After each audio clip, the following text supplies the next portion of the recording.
I wanted to make a short follow-up with just a few words, because a lot of people who heard my response to various Christians who write to me, and as I said, I'm not actually trying to spread my lectures among non-Jews. They're made specifically for the Jewish people, and explained it to, both on the channel itself and in general why we're a small nation, but we do not believe that everybody has to become Jewish, and quite the opposite is true. There are people who could be righteous and they don't need to convert to Judaism at all from our point of view.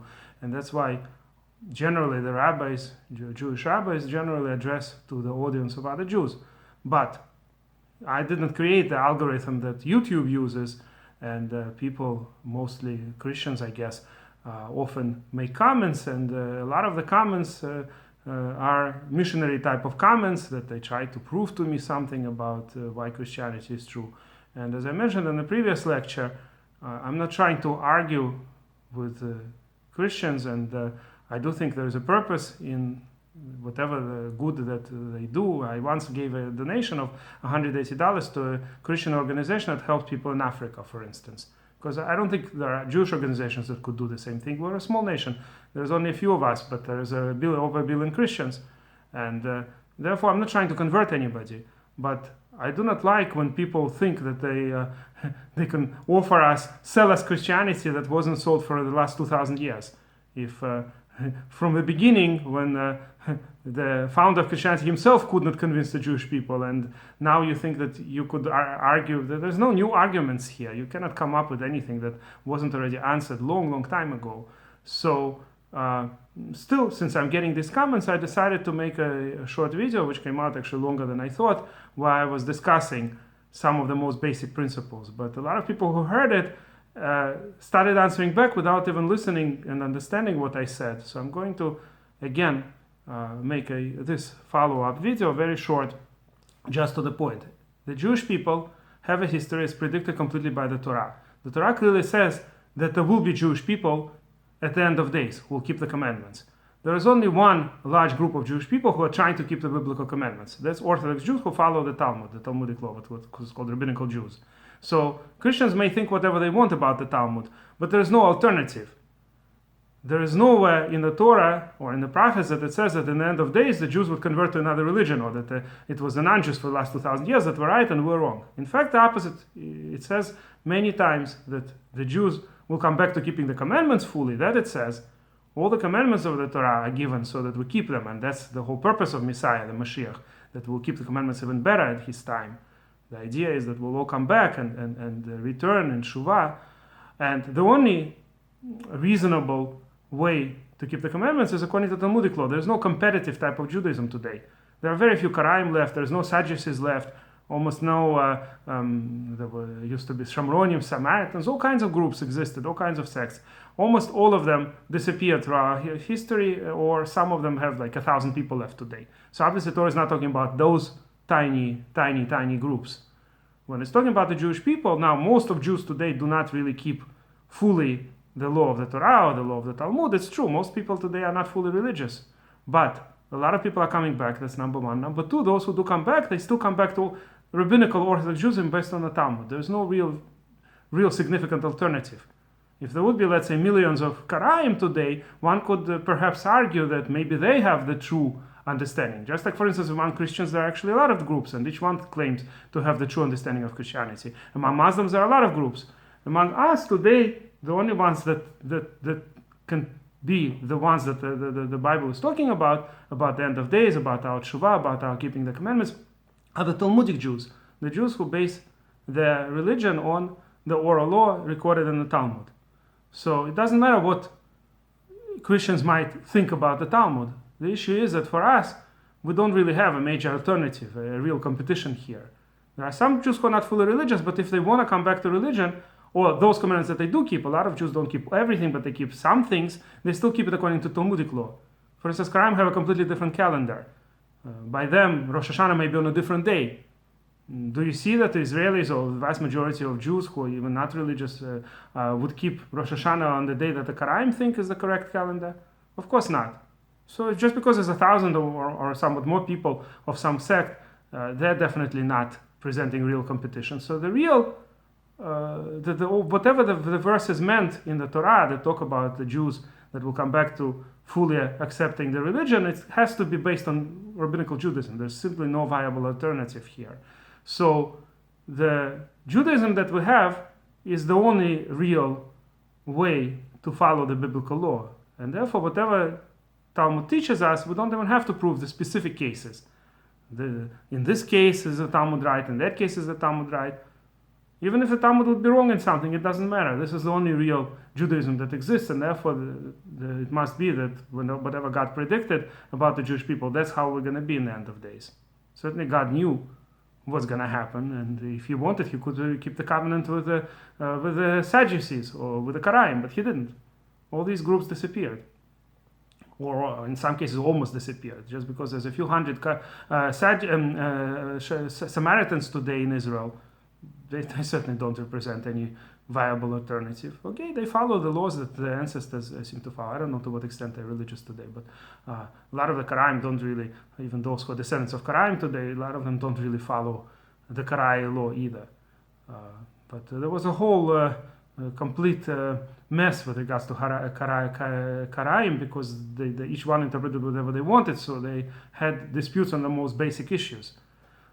But whatever the case may be, there is almost none left today. So we're definitely the ones about whom the Bible predicts whatever it predicts. And therefore, we don't need to ask ourselves questions like, well, there are no sacrifices today. So how could you get atonement without sacrifice? This is, of course, a Christian position, that believing in the founder of Christianity somehow saves you. Because there's no sacrifices. First of all, the sacrifices that did exist were only in specific cases.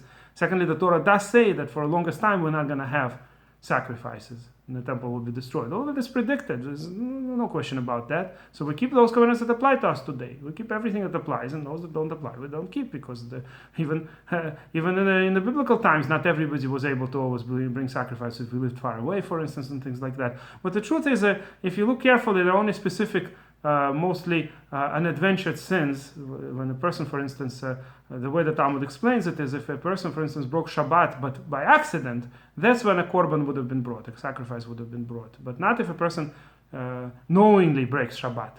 Only tshuva, only repentance helps. And nowhere in the Bible does it say that believing in somebody is going to help you somehow and save you. In fact, the exact opposite is true. The Bible is very clear that doing good deeds and returning to commandments is what is required. And it is much better than sacrifices. But even when sacrifices did exist, it was not the number one priority. It was not the fundamental thing that the missionaries make such a big deal out of it. But whatever the case may be, certainly nowhere says that somehow replacing the actual actions and the commandments by believing in somebody, that it would help and quote-unquote save you. I already discussed in the previous lecture that there is no such even concept in Judaism as saving. The person is not being saved. The person has to keep the commandments, and in case of non-Jews, be a good person. And that's how you get Olam Haba, the world to come, right? Get the afterlife, whatever. The Kabbalists also think that some cases a person can come back to this world many times. We're not going to discuss any of that. The point is that the simple and raw text is very clear on all of this. So what I'm trying to say is that since there is no real alternative anyway, we don't even have to bring any proofs.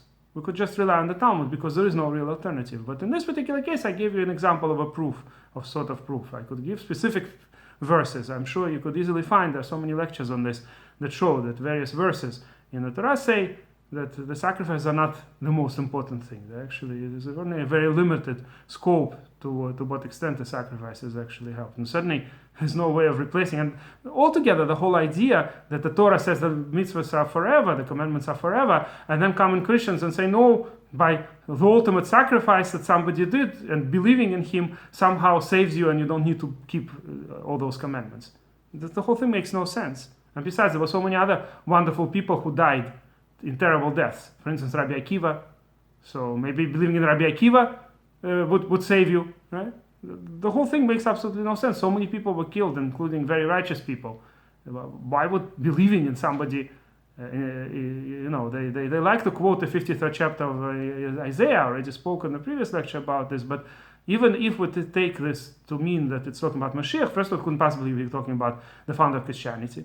It talks that if he makes Asham Nafsho, if he really is willing to suffer, then Hashem will make his life long and give him descendants, physical descendants. Zera can only mean that. It's very clear. The word Zera always means physical descendants. And the founder of Christianity did not have a long life, and he did not have any physical descendants. At least according to Christians. According to us, I don't know. We don't have any. We don't know much about him. It's only the Christians that whatever the Gospels were composed long time after his life, and they'll contradict each other, but they all agree that he didn't have any descendants or a wife, and he did not live a long life. So it's definitely not talking about him. But let's say it's talking about Mashiach for a moment, the 53rd chapter of Isaiah. As I said, there is such interpretation among Jews, and the Christians love this interpretation, although even some Christians don't actually interpret it that way. They say that it's talking about the Jewish people. But let's say it's talking about the Messiah. Where does it say that believing in the suffering of the Messiah somehow absolves you from keeping all the commandments? The whole thing is so opposite of what the Torah says that there's nothing to discuss. So this is what I want to say in this short lecture. I don't want to go for too long because there's just already so much on the internet on this. I really have no time to discuss this, but I'm going to just now conclude this series, and from now on, whoever writes any comments, do not expect me to answer. I just don't want to go into the polemics anymore. Whatever questions you have, you could find on the internet already plenty of these are incredibly old, dusty questions that have been discussed on disputes between Jews and Christians for the longest time. And Jews, by the way, try to avoid those disputes, and most of the time they were forced into these disputes with the church leaders. And as I said, I wish everybody the best. I'm not trying to convert anybody or change anybody's mind, but I do want to answer, as they say, right? That being quiet in a sense is often considered as if you agree or you have no answer. Well, I'm not quiet. I'm going to give a short answer, but I don't have the time to go into all the details every time somebody, without listening carefully to what I said, tries to make arguments with me again. From now on, I don't think I'm going to discuss this topic.